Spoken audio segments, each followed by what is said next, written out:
There's a big difference between talking and reporting, especially right now with a fire hose worth of news coming your way. You know what helps? Having reporters in the field. I'm Brad Milkey from ABC News, and that's what we've got on ABC's daily podcast, Start Here. Every morning, Start Here takes you across the country and around the world for a quick, smart look at the stories that matter. It's fast, it's straightforward, and sometimes, gasp, news can even be fun. So let's meet up tomorrow morning. Listen to Start Here wherever you get your podcasts.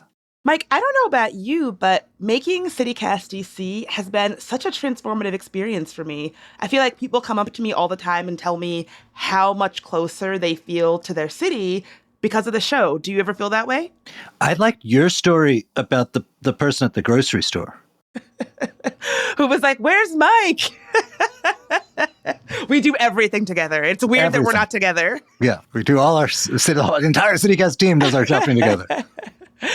And I think that's part of the reason why it has been such a good experience is the people. I genuinely, truly love getting to dive into your perspective on the city as a lifelong Washingtonian.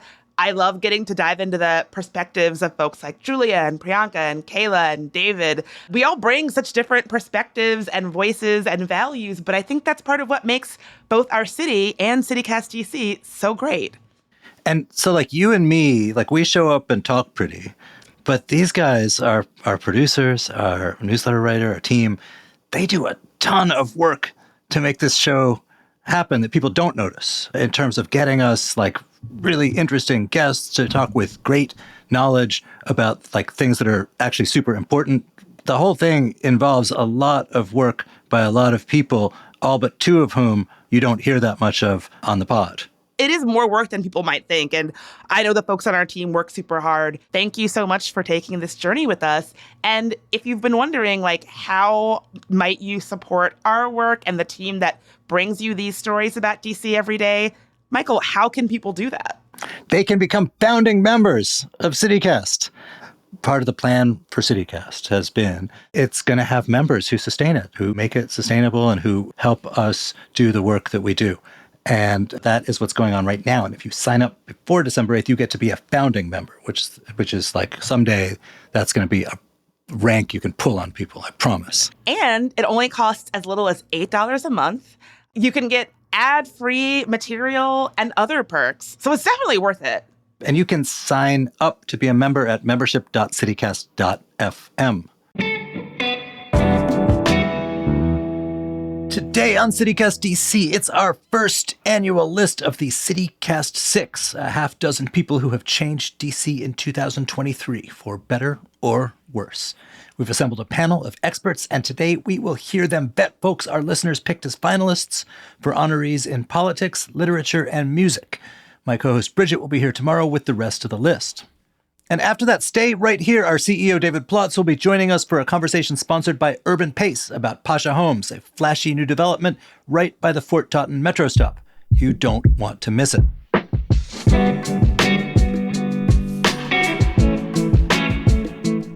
Today is Monday, December 4th. I'm Michael Schaefer, and here's what DC is talking about.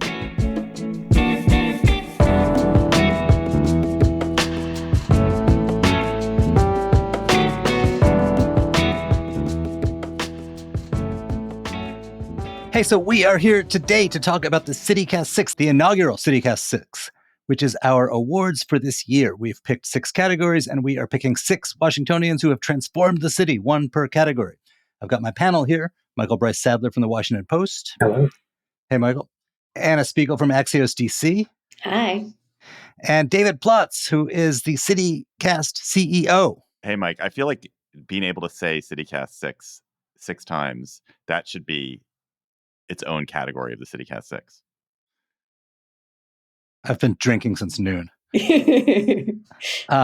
So our folks have been reporting a bunch. They've called a bunch of experts. They have talked to folks across the city to get their takes on these 6 categories as well. So we have a lot of expertise behind these suggestions and a bunch of nominees. So we're going to start with politics. And we narrowed it down to some finalists. Mike, I have an initial question, which is, are we picking the person or people who had the most impact on the city, who had the most beneficial impact on the city? If you look at who folks nominated, some of them Well, I assume they think they're having a beneficial impact, but I think there's a lot of disagreement about that concept. So we use the word transformed, which is a wonderfully fungible word. You can transform cities in all kinds of ways, good and bad and otherwise. Um, that's kind of the category. I guess it's just sort of like if you look back at this year in 10 or 20 years and you think, here's a person whose influence was felt, even if it was felt in ways that you wish it hadn't been felt. So the names of folks people suggested to us were John Falchicchio's accusers. He was the mayoral chief of staff who resigned in a cloud of allegations of harassment and other misbehavior. They were James Comer and Greg Pemberton.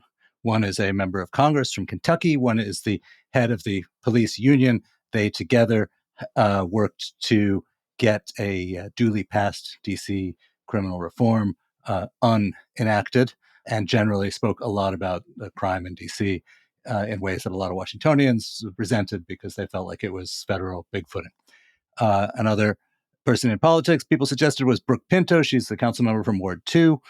Kenyon McDuffie, he's another council member. He's at large. The mayor, Muriel Bowser, and Janice Lewis George, who is a council member from Ward 4. I'm curious to hear from you all who you all think should win the award. Was there any name that jumped out at you?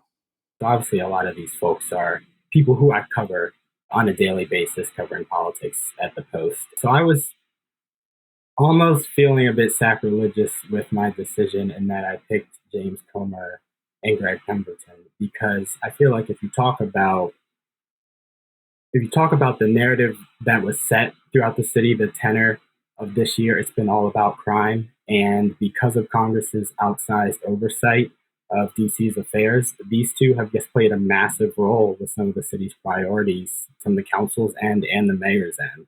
With the criminal code legislation, obviously, that you noted was eventually overturned because of congressional efforts. And then later on, the city's efforts to get RFK Stadium, that land, which could one day lead to an NFL stadium in the city. We need Congress to make that happen. And I think a lot of people thought that Congress was just dead set on defeating any priorities that the city had this year. And then Comer actually came out and introduced legislation to enable DC to acquire that land. So those are two of the biggest storylines in the city right now is the potential to get a stadium and then crime and criminal justice in the city. And they have had an outsized role in both of those categories. Do you think you can draw like a line from their action, specifically Congress's action on overturning the criminal code rewrite, to some of the proposals within the city elected official ecosystem? Bowser, who was against the criminal reforms in the first place, she has since rolled out a bunch of quote unquote tough on crime measures. Would that have happened absent Congress? That's a really interesting question. I think there has been such a public demand for the city's legislature and for the mayor to take action. I don't know if I would say that that legislation or the mayor's bill would not have come without that congressional interference. I will say Congress put additional pressure on the mayor at hearings to do something. So she's felt it from all sides, including at the federal level. So their voices were felt in that way as well. And I think she introduced her Safer, Stronger bill one day before a congressional hearing where she went and talked about crime and what she was doing to protect the city. And she's like, look at this bill that I guess introduced as one of those things. So I think your answer could be correct, but either way, they played a role in that.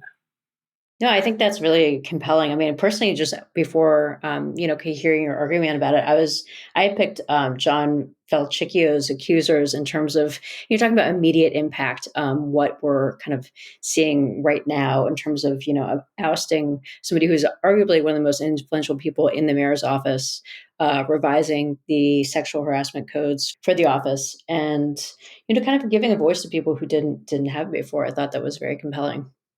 We'd put this to our world of listeners, and that was the top choice of theirs too. It was a plurality. It was like 32%, but still.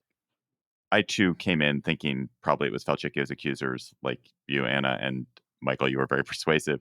I do think with Mike Schaefer's framing, when we look back in 10 years, I think there's this way in which the absence of Falchicchio from the Bowser administration, the reckoning that's caused within the Bowser administration, the kind of juggling that the administration has now done means that the next several years are going to unfold differently. And so the city that we live in 10 years will be different in ways that we can't predict because there isn't Falchicchio being the sort of hand in glove partner with the mayor.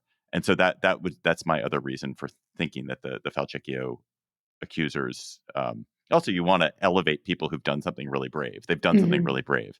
Agreed. The other person I was thinking about is Brooke Pinto, who of the council members discussed, I feel like she to me is the one who's most likely to be our mayor in 10 years. And I'm just very curious to see how her career unfolds. She is also someone I would vote for if you guys persuaded me.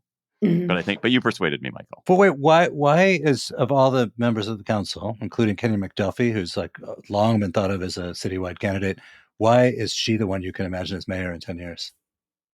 That's a really good question. I guess maybe this is the ignorance of narrow exposure. She's the one I've had the most exposure to, and he seemed impressive and seemed like somebody who could angle for bigger things. Whether or not, I don't even know if she is angling for bigger things, but I accept you when you say that McDuffie is the one who is also a likely mayoral candidate. You know, Michael, one of the things I thought was interesting here was in the reporting from our team, they come back with 3 names of members of the council. And the last few years, there's been endless talk about the ascendant, very progressive left-wing bloc in the council. But these 3 names, we've got one person who's associated with the more conservative side of the council. That's Brooke Pinto. We've got one person who's associated with the more progressive bloc. That's Janice Lewis George.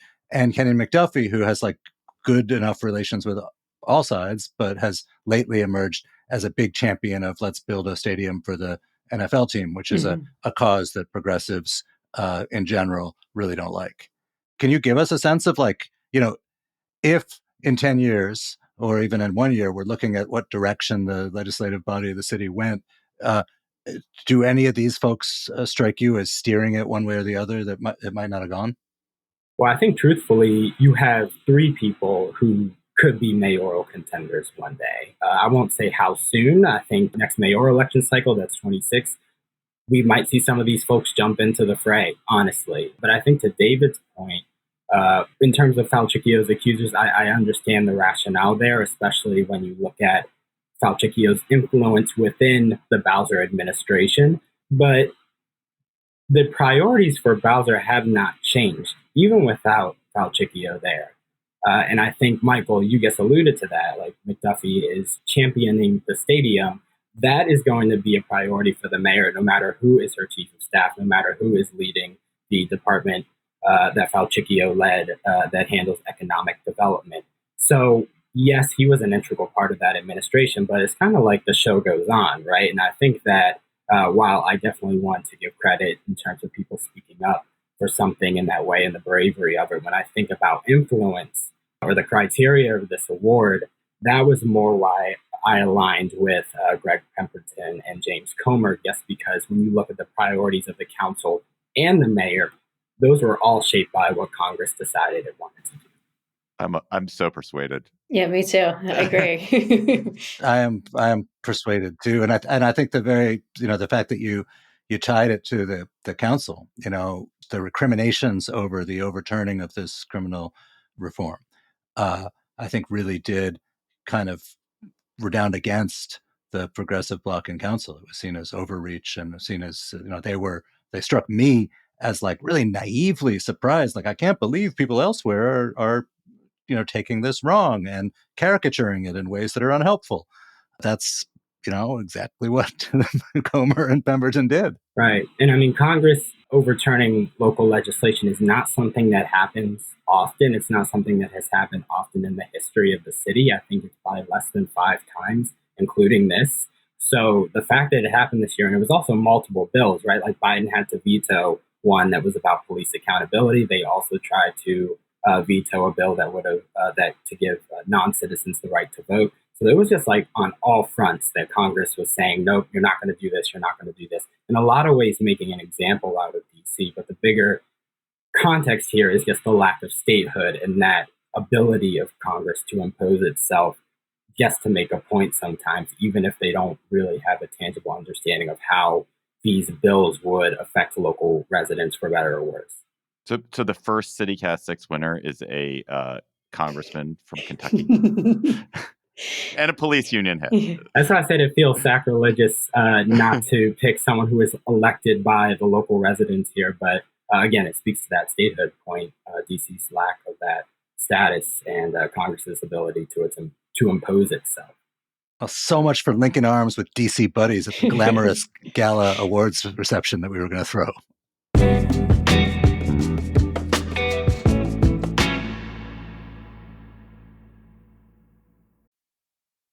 Hey friends, are you looking for a way to ring in the holiday season? Then come join the Gay Men's Chorus of Washington, D.C. as they present their annual extravaganza.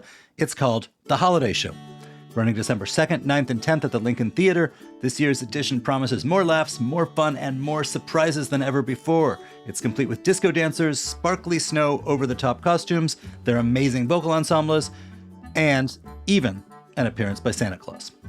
So break out the sparkle and reindeer antlers. You will not want to miss out on this popular holiday concert, but act fast, as tickets always sell out. That's The Holiday Show, presented by the Gay Men's Chorus of Washington, D.C., playing December 2nd, 9th, and 10th only at the Lincoln Theater. Get your tickets today at gmcw.org. That's gmcw.org.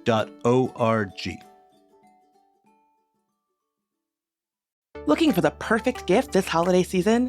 Give the gift that keeps on giving for the sports fan in your life with a Washington Nationals holiday ticket pack. You'll get 4 game tickets plus a limited edition gift with purchase. Choose from 2 different 4-game ticket packs, starting at just $59. Every ticket pack comes with an exclusive set of Nationals jersey ornaments that aren't on sale anywhere else, valued at $49, but yours for free. Matchups include weekend games and games against the Yankees, Astros, Orioles, Phillies, and more. Grab a pack for all the baseball fans in your family and enjoy a beautiful day at Nationals Park in 2024. Make sure to place your order by December 10th for holiday delivery. Give the sports lover in your life a gift they'll enjoy all baseball season long. Visit nats.com/gift and give the gift of Nationals baseball today.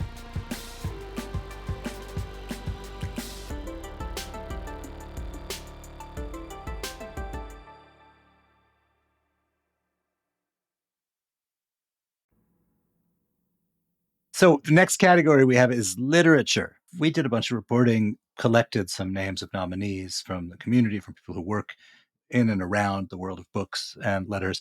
I am curious. The names of folks who we came up with were Jason Reynolds, who's a YA writer, Destiny Hodge and Elizabeth Held, who run a romance book club at East City Books, David Quick, who is the adult service coordinator at the DC Public Library, Lupita Aquino, who reads on Bookstagram and Book Talk, and Chantal Singh, who's a bartender and a book lover and runs a book club at the Gibson. Just to check on the philistinism of our group here, how many of those folks did you all know about in advance? I know Chantal well for a long time and her literacy, but wasn't familiar with everybody on the list. I was familiar with Jason, and then when I looked up David Quick, the library, I was like, oh, I've seen that guy around. I loved these candidates. It was such an inspiring group of people because every one of them are putting literature, putting reading, putting the experience of books in a new space, physical space, or in front of a new audience, or mixing up elements that had been disparate, like with Chantal mixing up booze and literature. I mean, people have always mixed up booze and literature, but doing this very deliberate way. And every one of these people would be a delightful winner of this category. I think if I had to pick, my small nudge is to Destiny Hodge and Elizabeth Held, who have the Really Reading Romance Book Club at East City Bookshop, and who also do other things to promote literature, but they have built a book club around a different kind of book and created a community around that at an independent bookstore. And both seem to just be, really great ambassadors for literature in DC. But I would go with any of them. They all seem awesome. I totally agree. I have to agree as well. I think I just found myself inspired by, in a lot of ways, a lot of these people starting with a small initiative and managing to grow their presence, grow a community. I think the efforts to increase literacy among some of the candidates in different populations was where they kind of stood out to me above the rest. I have a few friends who follow and share a lot of Lupita's work. And yes, the fact that she's focused on a Latinx population that has some issues in terms of literacy with children and is working to improve that is fantastic. And for me, the winner was Jason. I was inspired for the same reason, focusing on young Black men, young adults, and children. As a Black man myself, like that was just amazing to see. I knew the name, but I was not aware that he had a Miles Morales graphic novel. Like that kind of blew my mind. So the fact that this is someone local and they have so much work, and the fact that they're doing it at that level was extremely cool to see. Yeah, I also had Jason because I wasn't, I also was familiar with the name, not as much about all the work, but I also love that he's doing a podcast with his mom. And I think exploring kind of childhood at all points, and kind of what it means to discover yourself at different points in your lifespan is really interesting. So I really liked him as well. We ran a profile of Jason a couple of years ago at Washingtonian, and the headline in print was something like the biggest YA novelist you've never heard of, and then it had an asterisk, and then the asterisk went to like, unless you are like someone between the ages of whatever and whatever, in which case you know all about him or something. And people, of course, responded to the headline without the deck. And I got a lot of emails like, how can you say no one's heard of him? He's so famous. He's a big deal. He's, you're in a bunker. When I first saw this list, I was at first like, this is a great city. Don't we have like novelists and you want like Alexander Solzhenitsyn on there, right? and Exactly. Saul Bellow, the ghost of Saul Bellow, and like why we got all these like local yokel librarians and stuff. But I am actually like listening to you guys. You're absolutely right. These are people building community and using literature as a thing to build community, which I think we can use a lot more of.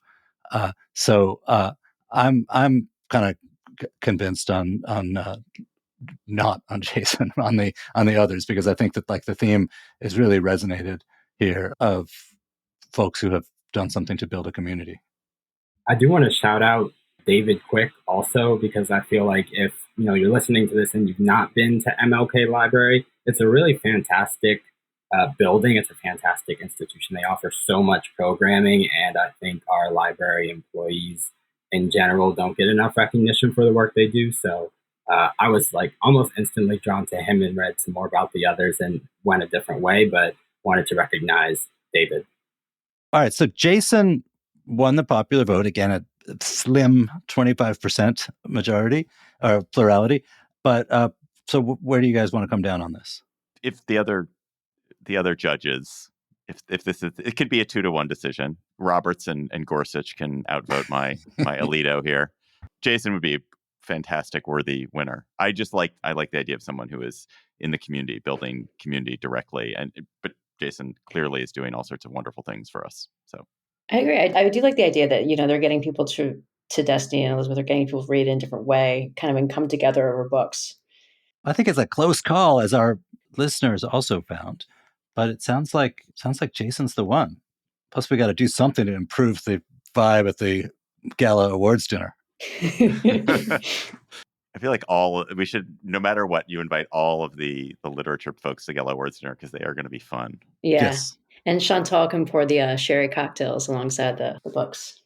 All right, so our last category for this episode is music and performing arts. And we came up with 6 names of folks from around the city. I'm going to tell you them, and I'd love to hear your guys' thoughts. One is Ginny Hill. She's the host of Pocket Mike at Seven Drum City. Dylan Rockwell of the band Muzi.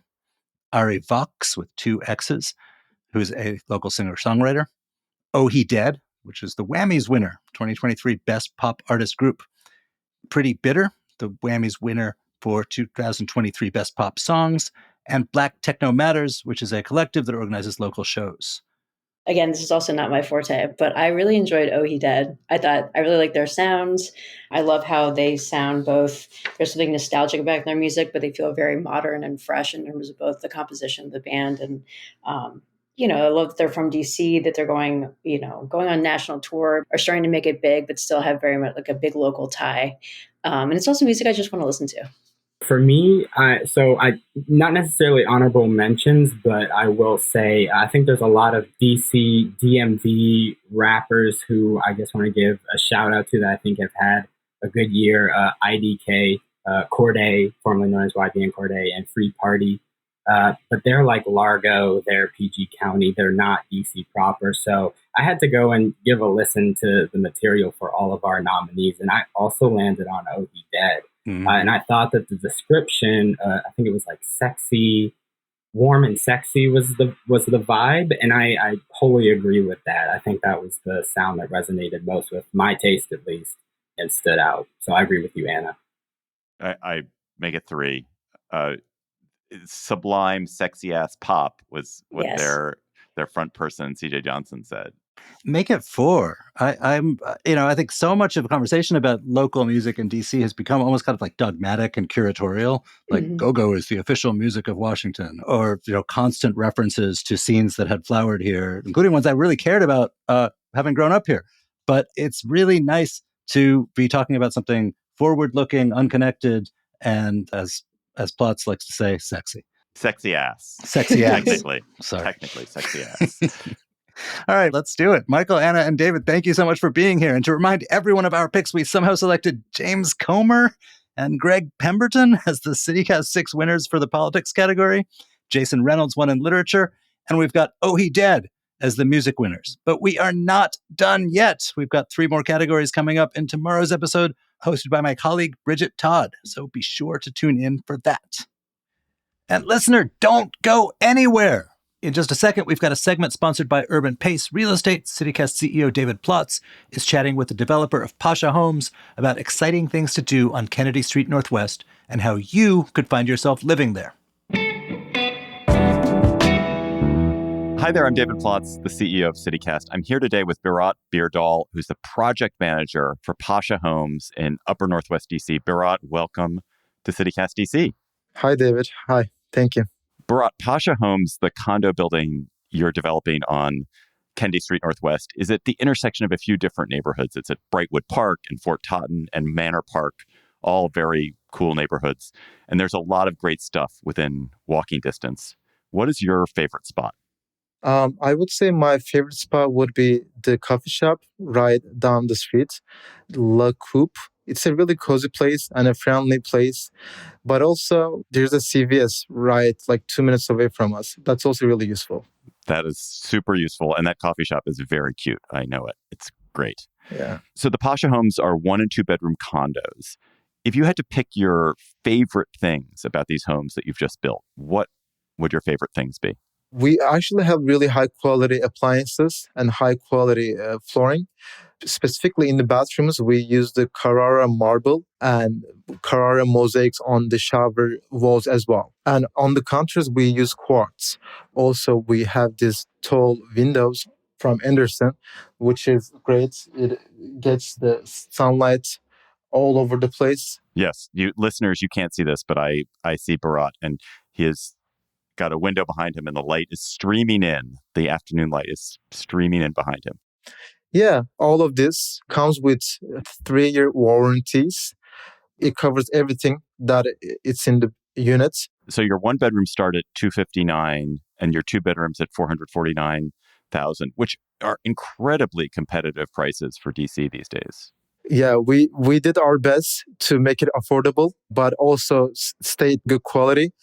And that's the best price that we could come up with. And I think it's a really good price. Bharat, I know people are anxious about buying in this housing market with the high interest rates. And it sounds like you're offering a really special deal, some special help for your buyers. What is it? Yeah, basically it's going to be $10,000 closing settlement. $10,000? $10,000? Yes. Wow. Yes. Yeah, we wanted to help out potential buyers. As you mentioned, it like rates are getting really high, the interest rates. So we wanted to find a way to help people, So when they settle, they get $10,000 to help them pay for whatever it is they want us to pay for. Yes, exactly. So Bharat, before you go, where can people learn more about Pasha Homes? Yeah, we actually have a website, pashadc.com. And then if people have specific questions, they can ask us from there and we can respond to them as soon as possible. Bharat Bardal, thank you for joining us on CityCast DC. Thank you, Davis, for having me. Again, check out pashadc.com to learn more about Pasha Homes in Northwest. We will have a link for you in our show notes too, so you're just a click away. Thanks for listening. And that's all for today here on CityCast DC. If you enjoyed the show, send us your nominee for the 2024 CityCast 6. It's not too early. We'll be back tomorrow morning with more news from around the city. Bye.